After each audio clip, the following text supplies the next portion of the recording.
Welcome back to city news.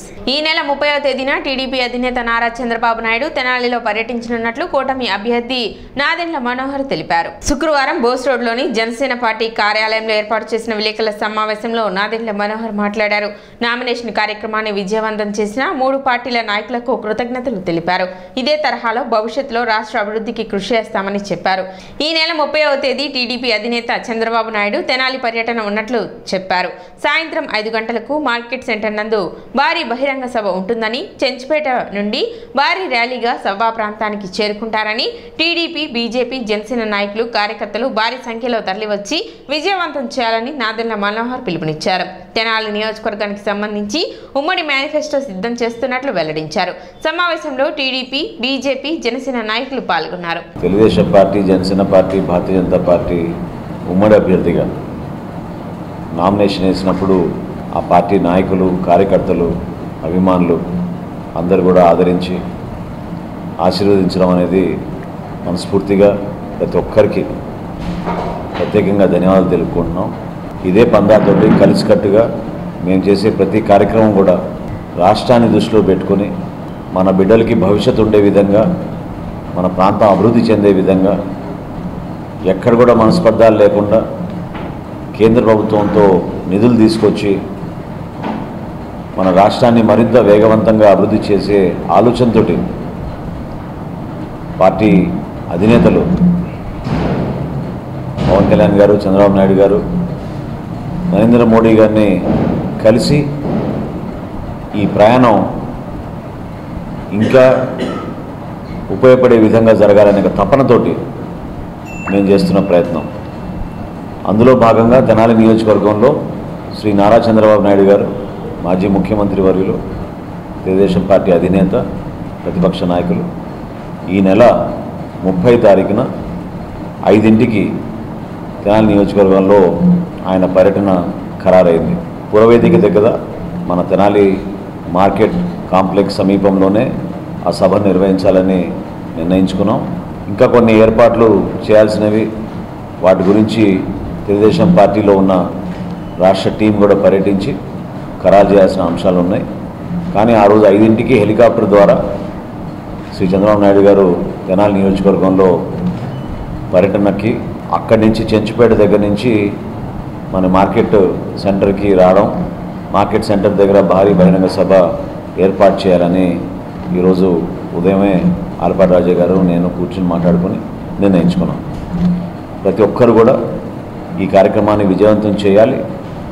మన నాయకులు వచ్చినప్పుడు అన్ని విధాలుగా మనం స్వాగతించడమే కాకుండా స్థానికంగా ఉన్న అనేక అంశాలపైన ఆయనకున్న అనుభవంతో చంద్రబాబు నాయుడు గారు ఖచ్చితంగా రేపటి రోజున తెనాలి నియోజకవర్గానికి ఏ విధంగా మనం ఒక మంచి ప్రణాళిక సిద్ధం చేసుకున్నామో, ఎటువంటి ఆలోచనతోటి ఉమ్మడి ప్రభుత్వం ఏర్పడినప్పుడు ఈ ప్రాంతానికి ఏ విధంగా మరొకసారి పూర్వ వైభవం తీసుకొస్తాము అనే వాటిపైన.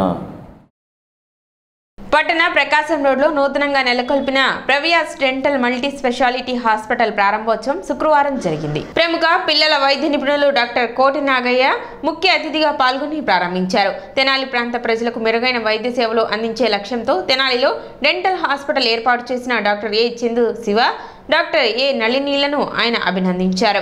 కార్యక్రమంలో పలువురు వైద్యులు, వైద్యశాల సిబ్బంది పాల్గొన్నారు. నేను డాక్టర్ నళిని, చిన్నపిల్లల వైద్య నిపుణురాలు, సిబార్ డెంటల్ కాలేజ్ తక్కలపాడులో అసిస్టెంట్ ప్రొఫెసర్గా చేస్తున్నాను. మా వారు Chandu Shiva, general dental surgeon. మేము ఈ తెనాలి ప్రజలందరికీ దంత వైద్య సేవలు అందించడానికి నూతనంగా ప్రకాశం రోడ్ చదలవాడ క్లినిక్ ఆపోజిట్లో ప్రావ్యాస్ మల్టీ స్పెషాలిటీ డెంటల్ హాస్పిటల్ అనే క్లినిక్ ఈరోజు కోట్నాగయ్య గారి చేతుల మీదుగా, అలాగే డాక్టర్ రవీంద్రనాథ్ గారు, doctor Swapna, doctor AJ Saishankar and doctor Samatha గారి చేత ప్రారంభించబడింది. వైసీపీకి మరో షాక్ తగిలింది. గుంటూరు జిల్లా వైసీపీ అధ్యక్షునిగా ఉన్న డొక్కా మాణిక్య వరప్రసాద్ పార్టీకి రాజీనామా చేశారు. అధ్యక్ష పదవికి క్రియాశీలక సభ్యత్వానికి రాజీనామా చేస్తున్నట్లు ఆయన తెలిపారు. ఈ మేరకు పార్టీ అధినేత సీఎం జగన్మోహన్ రెడ్డికి లేఖ రాశారు. తన రాజీనామాను ఆమోదించాలని కోరారు. త్వరలో టీడీపీ గూటికి చేరనున్నట్లు సమాచారం. రాష్ట్రంలో ఎండలు మండుతున్నాయి.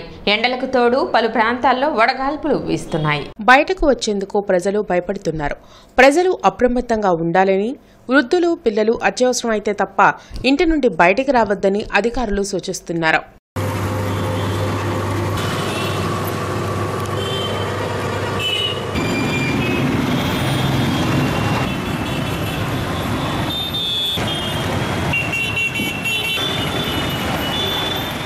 ఐదేళ్ల వైసీపీ పాలనలో ఏపీ అభివృద్ధి వెనక్కి వెళ్లిందని కేంద్ర మంత్రి పీయూష్ గోయల్ విమర్శించారు. విజయవాడలో పీయూష్ గోయల్ మీడియాతో మాట్లాడారు. కేంద్రం రాష్ట్రానికి ఇచ్చిన నిధులను వృధా చేయడంతో పాటు ల్యాండ్, శాండ్, లిక్కర్ మాఫియా ద్వారా సహజ వనరులను దోచుకున్నారని ధ్వజమెత్తారు. 23 లక్షల ఇళ్లను ప్రధానమంత్రి ఆవాస్ యోజన కింద కేంద్రం ఏపీకి కేటాయిస్తే 3.5 లక్షల ఇళ్లను మాత్రమే జగన్ ప్రభుత్వం నిర్మించిందని తెలిపారు. రాష్ట్రంలో ఎన్డీఏ కూటమి ఘన విజయం సాధించడం ఖాయమని మంత్రి పీయూష్ గోయల్ ధీమా వ్యక్తం చేశారు. Over the last 5 years, the state has witnessed a series of failures in terms of huge misgovernance, corruption of the highest level. The youth have been neglected, the Shramik has been neglected, the workers, and the farmers have been neglected, the Raitu. YSR, youth, Shramik and Raitu, all three have suffered from the misgovernance, primarily for the benefit of sand mafia, for the benefit of land mafia, for the benefit of liquor mafia, and the people of Andhra Pradesh have only found the central schemes which came to Andhra Pradesh to support them, many of which also have not been implemented. City news ముంచే ముందు ముఖ్యాంశాలు మరోసారి.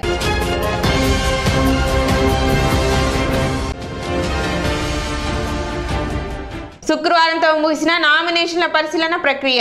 మొత్తం 20 నామినేషన్లు దాఖలు కాగా 6 తిరస్కరణ.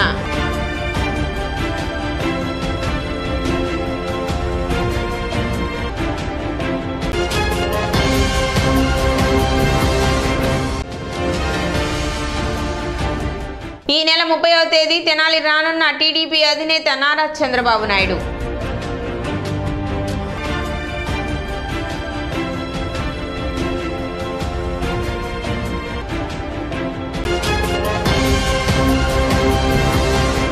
City news ఇంతటితో సమాప్తం. నమస్కారం.